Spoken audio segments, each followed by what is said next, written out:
ladies and gentlemen. Welcome to the Tapped Out Wrestling Podcast. I am, of course, Nick McDaniel, and as always, I am joined by Bubba Myron. Good evening, listeners, or morning, or wherever time you find our fine podcast. We're glad you tuned in. And where should they tune in for everything, Nick? Man, first and foremost, let's get all the formalities out of the way after a big old week. You damn right. Head on over to YouTube. Check us out on the YouTube, man. Tapped Out Wrestling Podcast, Tapped Out Podcast Network. Just put the, right there in that little search menu. We'll come up, man. And what do we always tell them to do, Myron? What do they got to do when they find us? Like, subscribe, and join us. That's right. All the fine content. That's right, man. Turn on your notifications too, by the way, so that way every time we put something new up, whether it be the podcast for the week or whether it's a prize picks thing, which by the way I did horribly this week.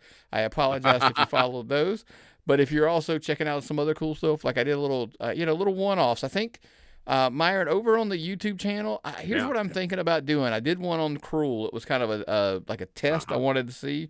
Yeah.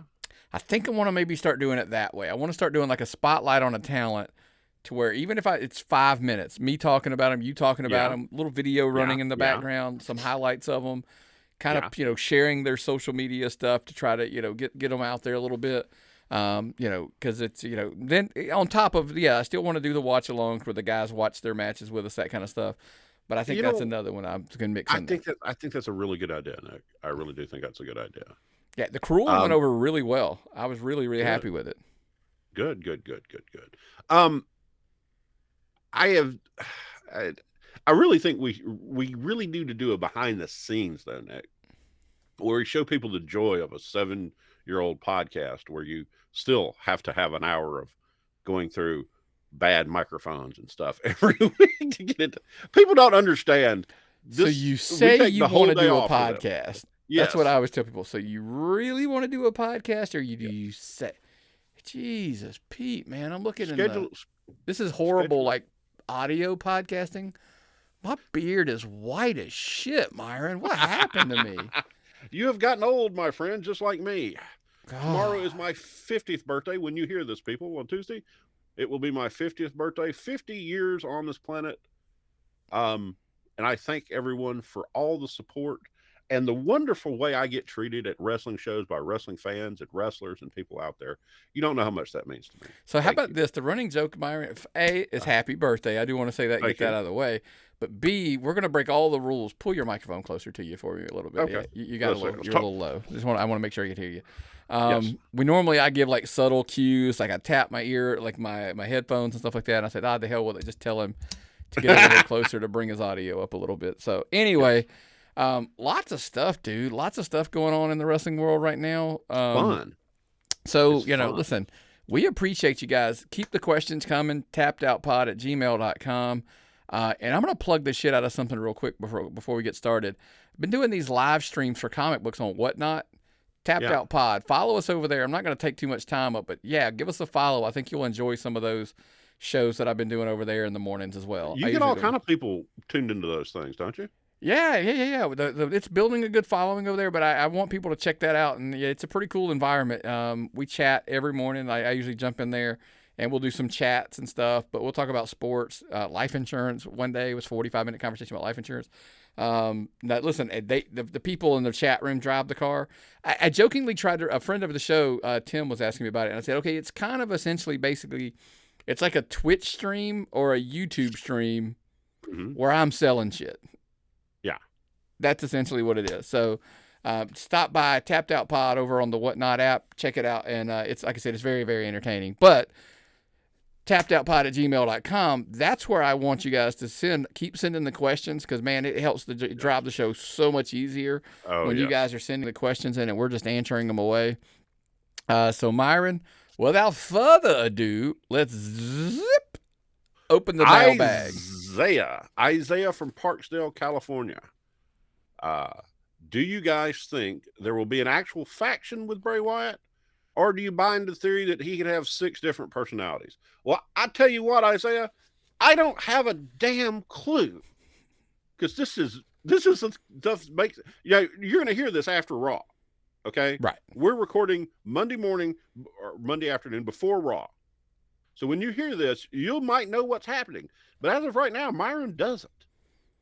And it Now, makes me want to tune in. every week, humorously, now I say, hopefully this isn't resolved on Raw. Like, they don't Yes. answer this question, but we're going to answer it for you anyway, Isaiah.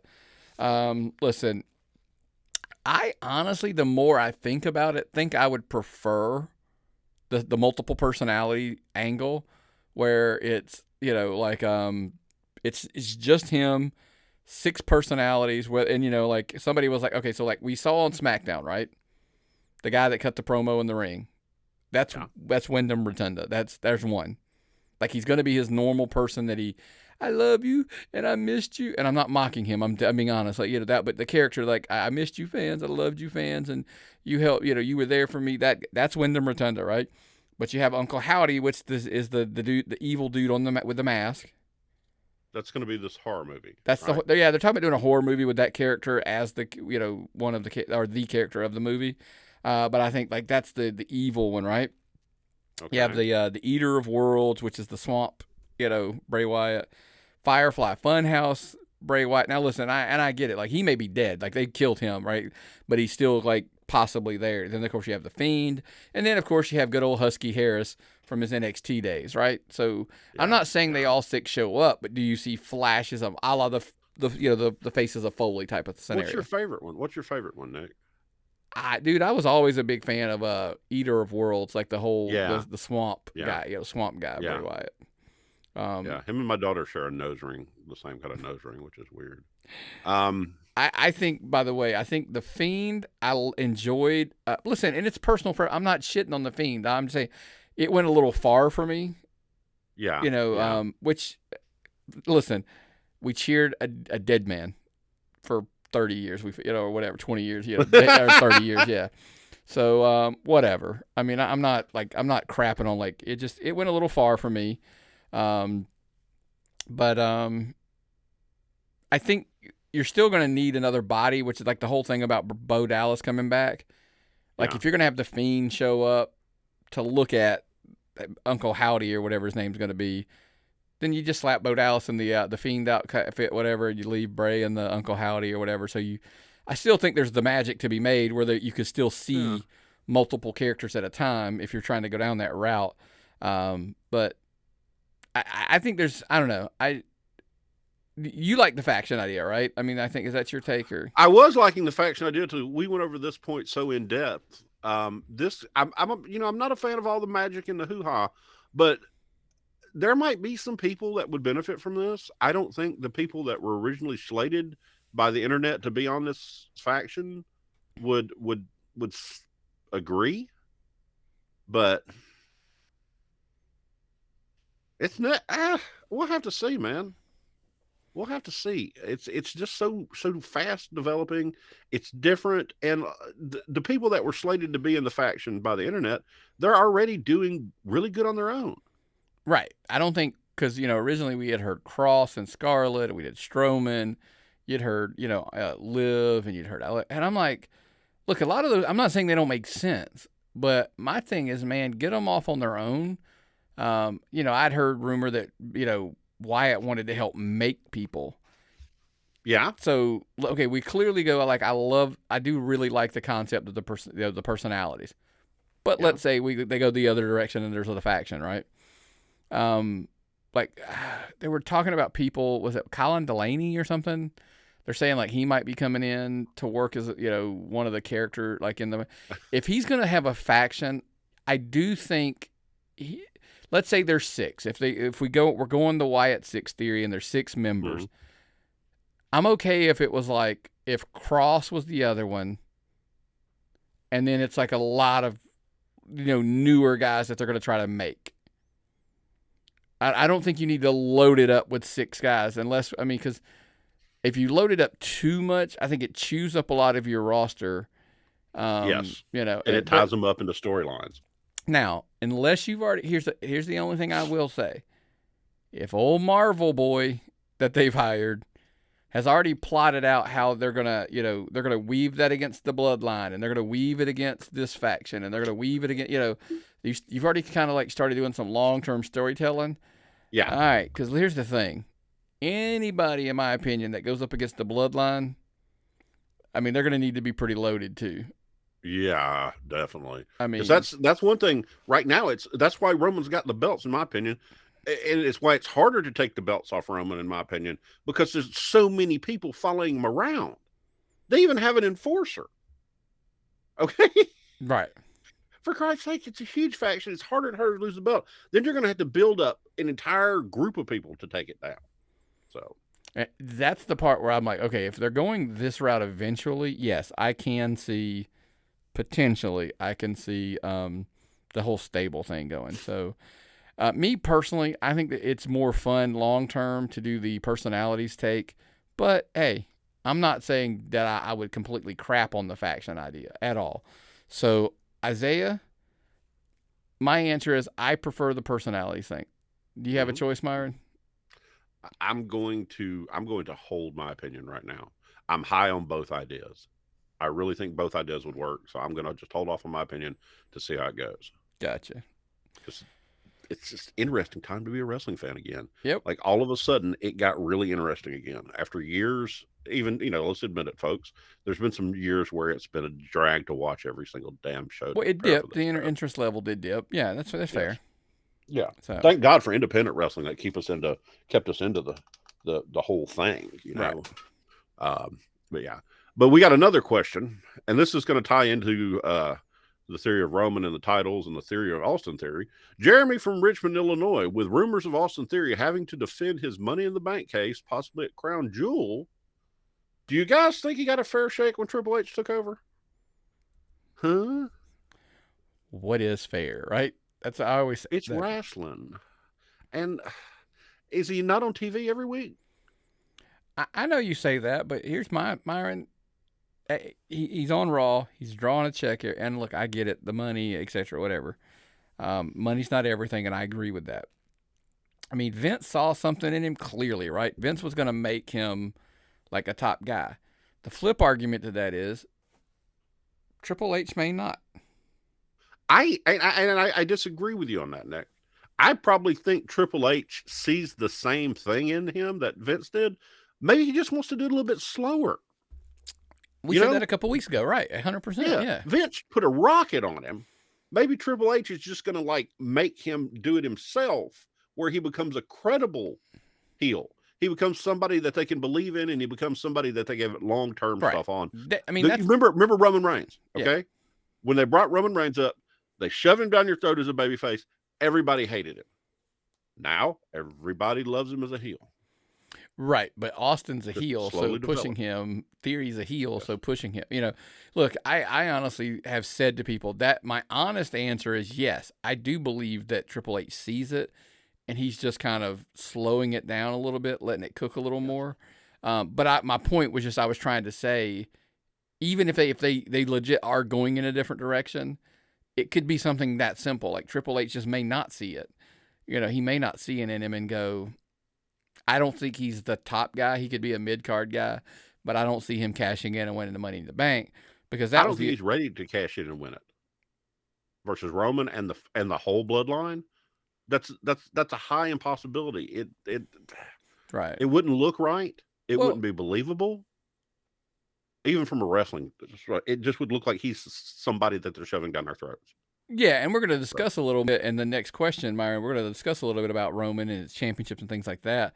But to kind of the original topic as well, I mean, whoever says anything in work is fair? Like, I mean, I want to tie this back to you, like the people that are typically listening to this, that we typically have like jobs, like regular jobs. Yeah. And I don't mean that like knocking wrestling. I'm saying they have regular jobs. So you had a job, you're there for a long period of time, you have a supervisor who loves you or hates you. I mean, we're in this scenario with a theory comparison that loves you. They get promoted, they retire, they leave, they get whatever, and you get a new supervisor put in that position. I mean, it's a roll of the dice. You have to meet them again and let them meet you and learn your different personality quirks. And, Myron's a little rough around the edges, but he gets it done. But the new guy doesn't know. He just sees the rough around the edges part. Or, right. I've got to kiss somebody else's butt. I've been kissing this one butt for years. Now I got to kiss another one or maybe switch again. I'm going to get chapped lips. I have to change so Well, much. Myron, my point is like you feel like you start all over again. Yes. And listen, I've been on both ends of that. I have been, look, I was, between management and, so you have people above you. And then I've worked up, I've been district managers before. I've been a district manager before. I've worked in larger, and it's like you said, I mean, I remember like when I was running an area, like I was an area manager somewhere, like I wanted my people that I knew, that I trusted, and that I liked in those positions. The people that I took, because think about it, anytime you take over, like if you were an assistant manager and you became a manager, this is a terrible example, and as far as a comparison and analogy, but this is what I essentially am getting at. If you're an assistant manager and you become the manager somewhere else, what's the first thing you want to do? You want to bring somebody from your store with you. Yes. I can vividly tell you, like they were like, hey, we want you to take over. I was at the Mall of Georgia. They wanted me to take over. By the way, this is all going to be geography. That'll mean nothing to most people. But yes, it was years ago when I said, hey, we want to open a store in Lakeshore Mall. And I said, hey, I will only go if you give me this person as my assistant, as my assistant manager. Like I promoted a shift lead. Why? Because I like them and trust them. But I put in all the time in with district managers, and then when they replaced the district managers, I'm like, shit, I got to start all over again. Yeah. Oh, so anyway, but that's he's got a different supervisor. Yeah, he's got a new supervisor, and like who knows what the plan is for him, and he may just be a victim of his, the circumstances there right now. There's a lot going on. Yeah, I just look. Does he have a fair shake? Some people might not have said it wasn't fair the deal he got when he got there. And you got to remember, Triple H brought back a whole bunch of people too. Yeah. So there's more people in the mix now. So. Yeah, what I'm saying though is when Vince was strapping the rocket to him, there's probably other talents in the room going, that's bullshit. That's my spot. Yeah. So that's what I meant by that, is that it's just a lot. It's just a lot going on. Yeah. So anyway, so speaking of a lot going on, Myron, let's slow it down a bit. Let's slow it down a lot, all the way down to a slow poke snail scale. These guys, dude, check them out on social media. They're everywhere. And what are they doing everywhere, man? Take a look and let's see. Hey guys, Nick here at the Tapped Out Wrestling Podcast, and I'm here to remind you about our friends over at SlowPokeToys.com. We told you about them a while back when they made their huge debut up there in Nashville at StarCast, and we told you then it was just the beginning. Boy, we weren't kidding. Since then, they've gone on to add some new items, and you missed them. Did you miss them? Well, why? All you got to do is make sure you're giving them a follow over on all their social media platforms, whether it's Facebook, Instagram, or Twitter or more, at Slowpoke Toys. Or, man, just go straight to the source. Go right to the website, slowpoketoys.com, and don't miss out on all the cool indie wrestling collectibles, pins, stickers, magnets, and more. They've even got some more cool stuff coming for Christmas. That's why you want to make sure you're giving them a follow on all their social media platforms. Again, at Slowpoke Toys on Instagram, Facebook, and Twitter. How involved are they? Man, they've already been working with promotions like AEW Wrestling, Pro Wrestling Revolver, ACW Wisconsin, Black Pro Wrestling, and more.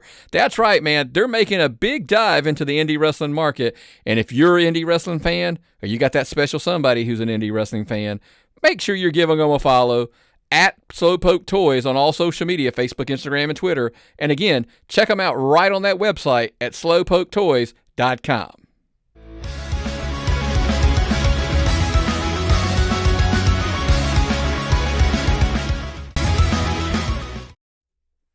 That's right, man. Check our friends out over at slowpoketoys.com and give them a follow on social media at Slowpoke Toys, man. Like I said, dude, they're hitting all over the place between conventions and shows and everything, man. You can pick up your merch, but of course, if you're not at one of the local shows that they're at, you can always again hit them up over at slowpoketoys.com.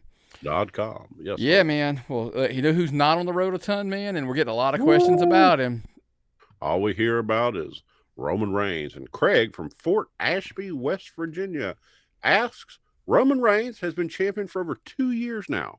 Who do you guys think should be the guy to take the championships off of him?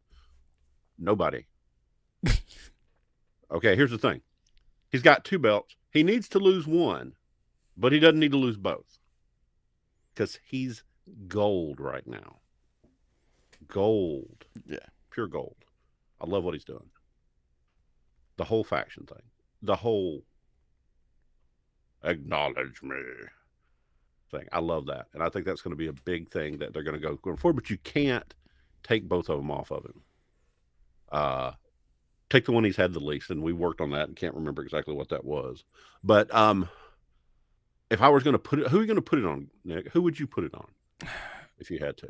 Well, I think because at one point, and it's always it's always hey, make a new guy, and I'm like, okay, we've went way past that window. I think that window is closed, right? It's got to be like when I think those things. It's too big.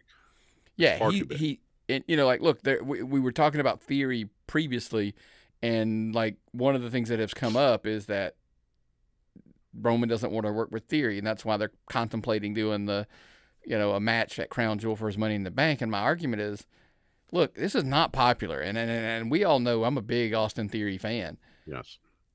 I just don't think Theory can be the guy to cash in and beat him. I mean, at this point, it's gone on so long. One guy, okay, Austin Theory is going to cash in and beat him with Solo and the Usos at ringside.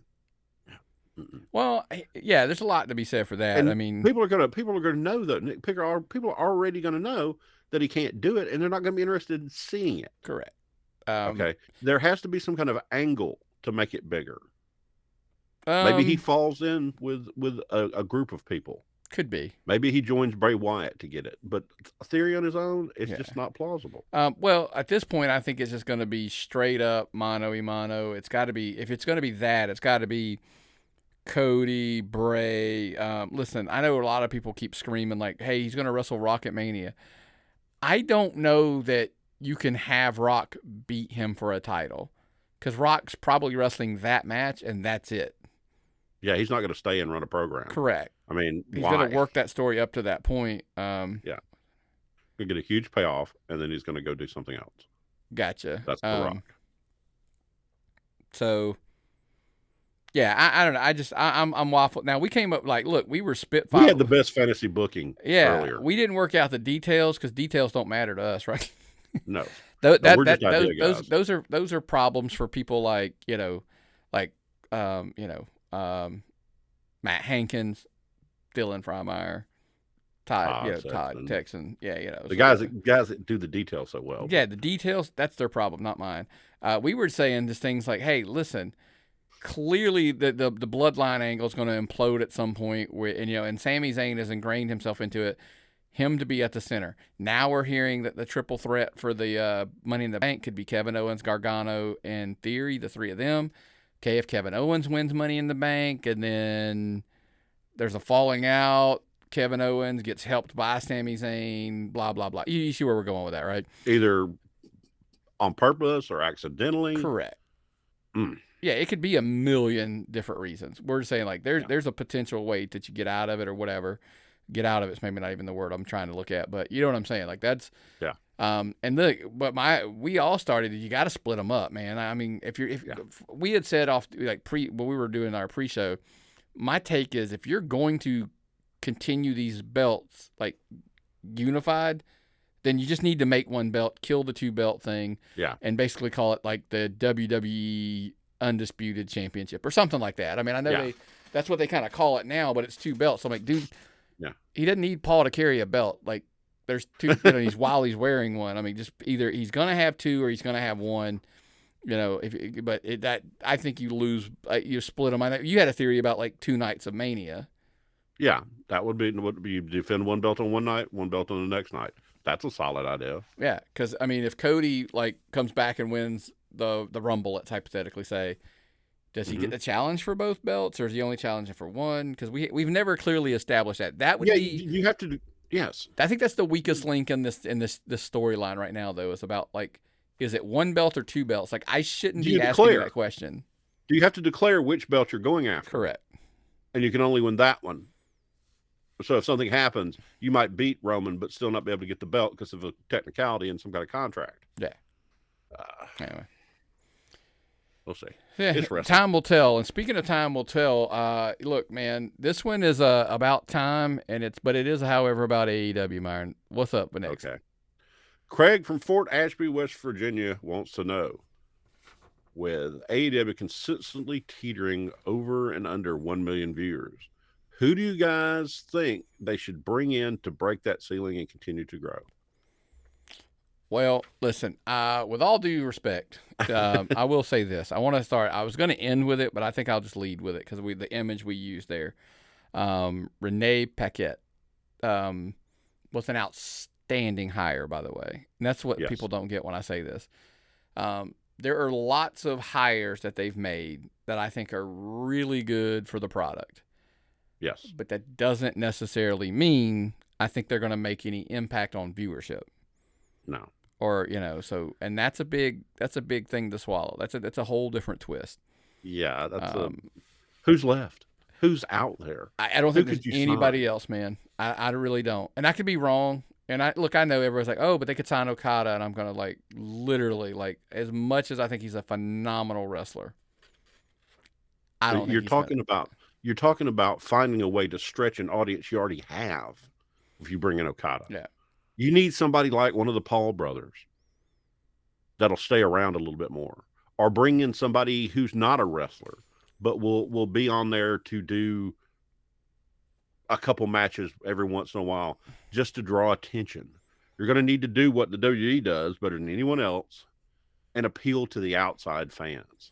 Right. Bring in all the Paul brother fans, or bring in, I don't know any other YouTube personalities. Shaq did it. I think what you're saying, from a wrestling perspective, I was saying Taker, Cena, Goldberg, none of those guys are coming. I'm not saying it's impossible, but I don't see it coming. I just think, what am I trying to say here, Myra? I don't know that there's anybody left that is in their current position going to take that number long term. We find out that look, guys pop numbers, and we did a little bit of research before we did this because we try every now and then. But what we looked at, the biggest number they've ever done was their launch at 1.4 or something whatever. Yes. And don't hold us. This was a rough, quick Google, guys. Punk comes in, and I think the Dynamite after All Out of his first match or something, whatever, they did 1.3. So their peak is 1.314. But their real average, because I'm not, everybody likes to say their real average over their lifespan, they really honestly hang in that, that 900,000 range. But what about the demographic? Okay, I don't care how many more people ate, but if your number's not growing, here's I told somebody something the other day, guys, it pains me to have these conversations because I'm a fan of the product. But what really just kind of drives me crazy is to say, I said 1 week they did 900,000 viewers, and they had, and I'm making a number up, half of it, or 400,000 of it was the key male demographic that you're looking for. And I was like, okay. The next week they did 900,000, and but they did 475,000 was in the key demo.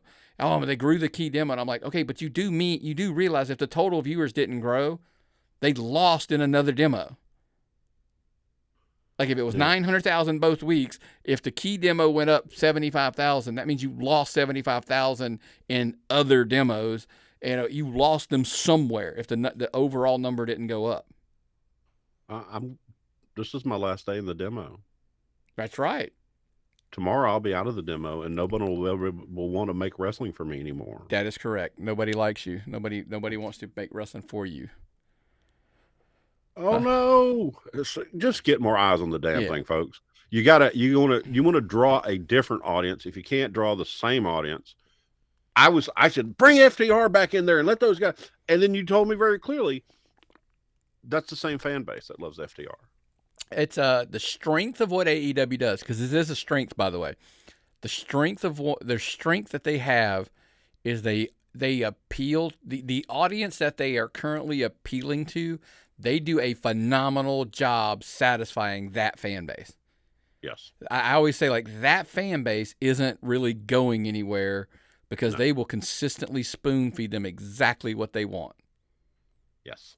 However, if that fan base is 900,000 and you want to get to 1.5, 1.6, 1.7, 2, you kind of got to bring in somebody else. Because my statement, and I stand behind this, when you got to that 1.4, you were drawing other wrestling fans and casual fans who wanted to check it out and give you a look. The problem is they're clearly not staying. Yes. And listen, WWE is at the same issue. When they are at, I always tell people when Raw draws, it hasn't done it in a long time, but if Raw draws 2 million, you know it can be done. And they're like, yeah, but football season's here. They're back down in the 1.6, 1.7, and I'm like, yeah, because Monday Night Football, the casual 18, whatever, they get gutted because they want to watch football more. Yeah. Okay, you gotta find somebody on Wednesday night that's watching. What else is on Wednesday night? I don't even have a clue what else is on Wednesday night. I don't really watch TV. Yeah, so that's a problem for me. I don't know what else is on Wednesday night, so I don't know. So, but whatever else is on, you got to go take that audience. Yeah. Or you got to get an audience who's not watching TV at all and make them want to watch your show. Because your diehard base, they're already watching. So that's the problem I think that they've faced, that they have got to go out of their way. Don't stay in your wheelhouse. If I always tell people, it's a golf analogy. By the way, I suck at golf and I don't play. But I tried it when I worked at the Lake Leonard Islands. I tried it a few times and I'm terrible. And somebody told me once, stop looking at the other golfer. Play your game and play the best game you can. And whatever, at the end, when you write the score on, that's the best you can do. For that day, that's the best you got. AEW, stop watching on Monday, Tuesday, and Friday, and PLE Day. I don't think they do this, by the way, a whole lot, but focus on Wednesday and focus on whatever content you're recording for Friday. And then when you have your baby, just do you and figure out how to make your product grow. And I think they'll be fine. I agree.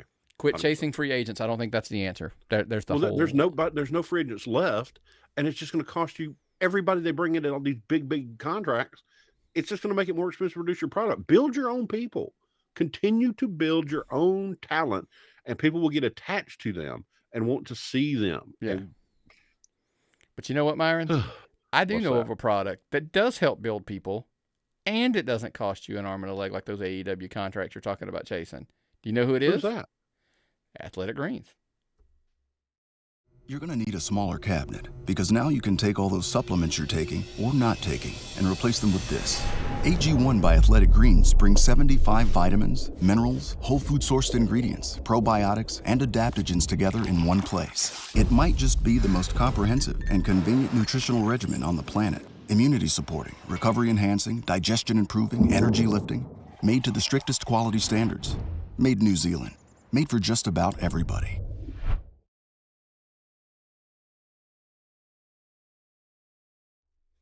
That's right, Myron. Athletic Greens, man. Check out all the deals they've got on all over their website, athleticgreens.com/emerging. Well, this is a good topic. I was excited to get this topic, by the way, when I saw this question. Eric from Olive Hill, Kentucky. And my answers have changed since we went over this earlier. Okay. What are some of your most memorable promos of all time and the talents? Well, that man right there. You know what? You know where I've got Dusty Rhodes, Nick? I didn't show you yesterday. When I go to my checking account, like the account picture is Dusty Rhodes from that promo, from the Hard Times promo. That's how I keep myself from spending money, because I look at my phone to go see how much money I've got, and I remind myself that even though I've got money, there's been hard times. And I think about Dusty Rhodes and hard times, and I don't spend the money because I prepare for them hard times. I don't want to be eating canned pork and beans. You know, I want to dine with kings and queens. The best promos of all time seem to come from that era, up until about what? The mid 90s, late 90s, in your opinion? In my opinion, that's what I'm going to say. Yeah, I could see that. There were some obviously after, but yeah, no, I as a whole, I agree. When we talk about talents, because that was the original thing. Because the original question, by the way, Myron, for full disclosure here, you added talents. Yeah. It was just promos of all time, and I'm like, so I questioned. I'm like, do you mean talents, or do you mean the actual promos themselves? When we talk about the talents, listen, I'm a Dusty Rhodes guy through and through. I always, always have been, always will be. Obviously, Ric Flair cut some of the best promos of all time. Jake Roberts, Arn Anderson. Then we got into the attitude. Yeah, Mick Foley, The Rock. The Boiler Room promos. Yeah. Lots of stuff. I mean, there's lots of guys out there. Yeah. Those are some of our favorites. By the way, we would love for you to share them on tappedoutpod@gmail.com. Yeah. Share them Tag with us in the post, or post it on the wall. Post the video of your favorite promo, except the one that we're going to talk about. There's going to be one we're going to talk about. Yeah. Don't post that. Please. So the promos now themselves that we talked about, how many times we've mentioned Hard Times, multiple times.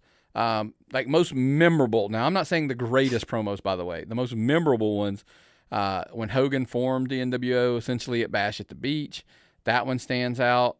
Listen, Steiner Math. I mean, how many people to this day still go over? I mean, look, it was such a big deal that Braun Breaker essentially did a reference to it on NXT. So that's how big it is, right? It's not something that'll go away. Promo. And that was not even on the big, that was on the Impact. You know, back when it was TNA, and it still got that much exposure because it was that good of a promo. Yep. Of course, I mean, we'd be, if we don't mention Austin 316, there's a lot of people say it's like, the promo was good. I think it's memorable more than good. If that makes sense. Yeah. One that stands out to me that some people do, some people don't hold. When the Miz and Daniel Bryan went at it on Talking Smack, whatever the hell that show was called at the time, remember we all thought like, wait, I'm not gonna do it. Don't even do it. Everybody couldn't tell if it was like real or not. Yeah. So that one was like that what's made it so good is we really didn't know, like, was it? Yeah. Miz is going to be the most overlooked promo talent of all time because no one will ever give him the respect he deserves because he's so damn annoying, but that's why he's so good at it. Yep. And then, of course, the one we said we don't. It is most memorable for every one of the wrong reasons is Booker T's promo where he tells Hulk Hogan he's coming for him. Listen, I mean, for all the wrong reasons, it is still one of the most memorable, obviously, promos of all time. I mean, it is. So send in your submissions, tappedoutpod@gmail.com. You can put them on social media if you want to tag us at tappedoutpod. That's fine, too, of course. But, we would love to hear your take on your favorite promos. Well, Myron, it is Let's your give our birthday take on week. something else. It is your birthday week, and you wanted to do one thing, so we did yesterday I got off on Sunday. work. Yep. I managed to get off work on a Sunday, and we went down to Championship District Wrestling. I thought it was District Championship Wrestling. I got to get that straightened out. But, God almighty, what a bunch of fun. Just good old-fashioned fun. There were some kids sitting down below us, in front of us, and that kid went nuts. Just was ragging on the heels and cheering. And seeing that always makes me so happy. Yeah. To know that there's a new wrestling fan being born right in front of me. That's one of the greatest things. How often do we say that? That kid will remember that day.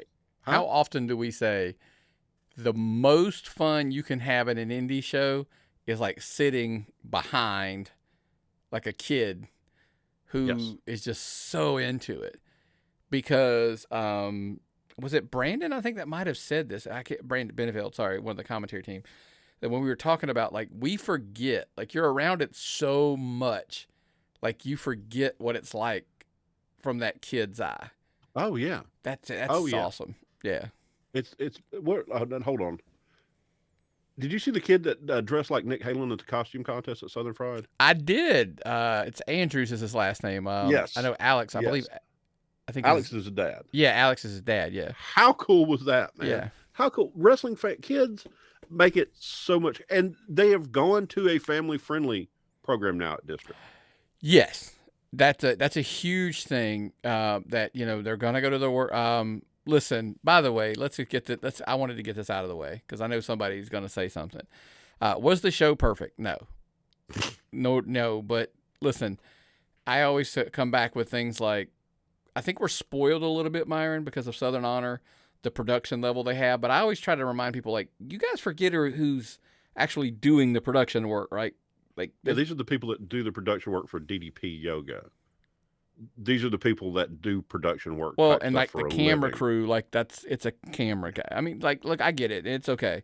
But look, they're gonna things are gonna get worked out. I don't, because like, and we're not complaining about the quality of the product. No. That's where I was going next. The only anything you could say bad about the whole thing, and not even bad, a little maybe the glitches that happened. The glitches. There were technical glitches. Sure, and that's the only bad thing happened. It was a very long show, and there were bound to be a lot of glitches. Correct, but like the matches themselves, they're really good. I mean, because there are things like we were joking about it. Like, look, we've only been to the show. We've done they've done 3 shows. We went to 2. We had to miss 1. And like, we've already got favorites, right? We've already got guys that we're like, hey, guys, this guy's like having a blast, dude. I mean, listen, I wanted to make sure that I pull Carly Bravo to the side after the show, and just like, dude, I'm trying to clean up my podcast for other reasons, for the whatnot feeds. I found myself, I can drop some F-bombs when I got to be careful. Carly Bravo's a fucking star. He is. He's got it all over him. Yeah. It's just made for it. Dude, he's got it. He stands out. And I look, it's not, by the way, because somebody's going to go like, oh, well, no, this isn't about anybody else. The point being, he freaking stands out no matter where he is. It's not just about like he's a good worker. I mean, when he gets in that ring, he just like was over. Like when we were at that show, when he got in there, the crowd going bananas. I mean, he's just drawing them in, and they're feeling it, and they're and it doesn't matter. The funny thing is, I was like, it doesn't matter if you're if you're the good guy or you're the bad guy. It's still the charisma that just shoots out. It doesn't, because somebody was like, oh, it pours. Charisma doesn't pour out of Charlie Bravo. It shoots out of Carly Bravo. They hate him if he's the bad guy, and they absolutely love him if he's the good guy. Yeah. And that's what makes him a star. I mean, he is a star. Like, I'm not, so, but that's, I think, potentially, like, from watching the show, like, they got a ton of things going on. Carly Bravo, like, jumps off the page and goes, whether they, and look, it's just my opinion, and I get it. Trust me, it doesn't matter. I tell people that all the time. He's the one. Like, he's the guy. Right now, that's the guy that jumps off the page. Mm-hmm, mm-hmm. They do have more, and they've got a lot of young talent, which I love. That's the best thing, is the young talent they've got there. They're all well trained. Correct. They're all very impressive. But Teriyaki is one that stood out. He really showed off versus very, very, very Morales. It's an amazing talent. Okay, reminds me of Rey Mysterio. But Teriyaki held his own with him. Did a great job. Real nice kid. His parents had their, like, it wasn't a food truck. They had like a tent where they were cooking like festival style. They own this restaurant called Baby Owls. It's in Lilburn, and I'm going to get out there as soon as I can. What's the name of it again, Myron? Plug it again. Huh? Baby Owls? Baby Owls, a classic Chicago joint. It's a Chicago dog style joint. Best hot dogs I have ever had at a wrestling show. By far. And some of the best hot dogs I've ever had. Just for a hot dog. And then I had these walking tacos where they took a sack of Doritos and they poured taco stuff in there. Meats and cheese and jalapenos. And it was so damn good. That's the thing. The district show. And they had a taco truck too. The district show, you have food. You have drinks. And one thing I've noticed, the crowd behaves. The crowd drinks. There's nobody getting hammered. There's nobody causing problems. They're just enjoying the show. Yeah. And that's great. Yep. People are relaxed, enjoying a great show, cheering. People you never see at wrestling shows. I go to wrestling shows all over the state of Georgia. I know the fans. I don't know all of them by name, but I know that's that guy, and that's the guy that goes there, and this is the guy that goes at Southern Fried. I only saw one or two regular wrestling fans. It was a new crowd, a very ethnically diverse crowd. That's the kind of audience they can build, especially with the family-friendly thing, and get a new audience down there. And I'm telling you, folks, it's a great show. Yeah. It was a great show. Listen, I mean, you talked about it. Look, it is a school show, and we'll address that here in more in a minute. But yet they brought like Exotic Youth, the Workhorsemen, like those, like they bring in names. They're bringing in guys from AEW, NWA, working the show. They had 3 women's matches. Like most shows, you're lucky if you get one. Yes. So it's going to be a great foundation for a lot of women talent to get actually out there. I mean, because it was Angelica Risk, who she did our show, but we've loved. I mean, she's very entertaining. The Renegade Twins, who've done some AEW stuff as well. Shazza McKenzie, I think, didn't she just work for the IWTV title against Mac or something? Hyena Hera was there. She did great. There was just so much to choose from on this show. Yeah, there were 8 women on there. Yeah. Yeah. So and you don't ever see 8 women on the show. No. But I think tag team gauntlet. Go ahead with what you're saying. No. Yeah, I talked about the tag team gauntlet a little bit. I mean, how many people could they? There were a ton of people in that, and that tag team, the Outrunners, that was so like 80s.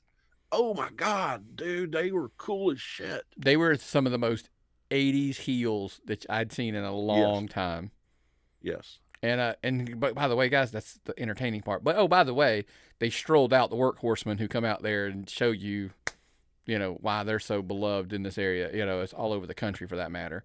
And the Exotic Youth, they always prove why everybody hates them. That so because they do a great job of being hateable. Yes. I always say Hunter James is the most punchable face in wrestling. It actually he runs neck and neck with Zach, so there is that, right? So but listen, I think the point that I'm trying to get to mainly about this show, Myron, is like look, we tip our caps to PCW, we tip our caps to Southern States, for all, look at it, because they do deserve it. They're doing their best to bring along that next generation, that next group of talents, and I think District's going to fit nicely into that slot as well. Where on one hand, they're bringing in those names, but at the same time, it's primarily, people got to remember it's a Nightmare show. It's a Nightmare Factory show, essentially. I miss those shows so much. Back when they were even the One Fall Power Factory shows, where we could go and see the younger people starting up, the people who were just coming up and becoming wrestlers in Georgia, and keeping your finger right there on the pulse of youth wrestling, the people who are doing it, and making friends with kids that you're going to see on the big leagues. You'll see them on AEW. I mean, Alan Angels was there. It was good to see him. Oh yeah, it was good. Alan, I forgot. We've been to the show twice. We've run into Terry Lawler twice. Yes. I always tell people any day I'd drive to Atlanta to see Terry Lawler that's all that'd be down there. Exactly. It's always a great day for that. But listen, so for us to say how much we love, what they're doing there, I do want to reiterate, PCW, Platinum Championship Wrestling, Southern States, when they're running and they're bringing those guys in there, man, go out and support them, because it's one thing, like, everybody claims they're looking for the next wave of talents, right? Like, who's next? Yeah.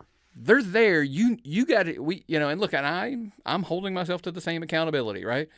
Like, we need to go to those shows too. Like, I mean, and don't forget they're NCW. super far. Yeah, I was going there next. NCW's just up the road, up in Cornelia on Fridays. So, look, I mean, go out and catch and you're going to be able to, like, emotionally connect to the next wave of talents that's coming through. And I think that's important, and I really do. So kudos to all of those guys, and gals that have done it. I did miss Southern Fried Saturday. I had something come up, long day. I was at work. Yeah, you were at work, but I had a long, I'm not going to bore everybody with the story. I worked 3 hours of overtime after. It was here's the fucked up part. It was fun for me, but it was not for probably if I told the story, everybody else would be like, really? And I'm like, yeah, I have fun, but it's, anyway, but lots of, Southern Fried, I'm going to catch it. I know I saw great Adam, Vance already put the stuff up. Yeah, I can't wait. So I'm going to watch it, get caught up on it. And that's a guy that's done wonders with wrestling production. I got to give him so much credit for what he's been able to do there. Yeah, I'm jacked. I want to catch it today, by the way, because I want to see Nick Kalen and Billy Buck in that no DQ match. That was probably one of the matches that jumped off the page that I absolutely wanted to see. Of course, total spoiler alert.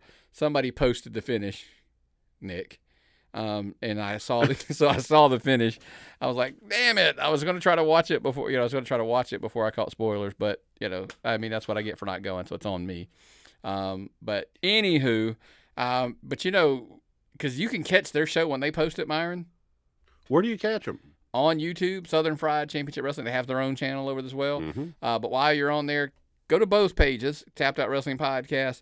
Boop, our handle, whatever the hell that means now, they assigned handles. Our handle is, of course, Tapped Out Pod, because that's what I make everything. But make sure you're liking the page, subscribing, turn your notifications on.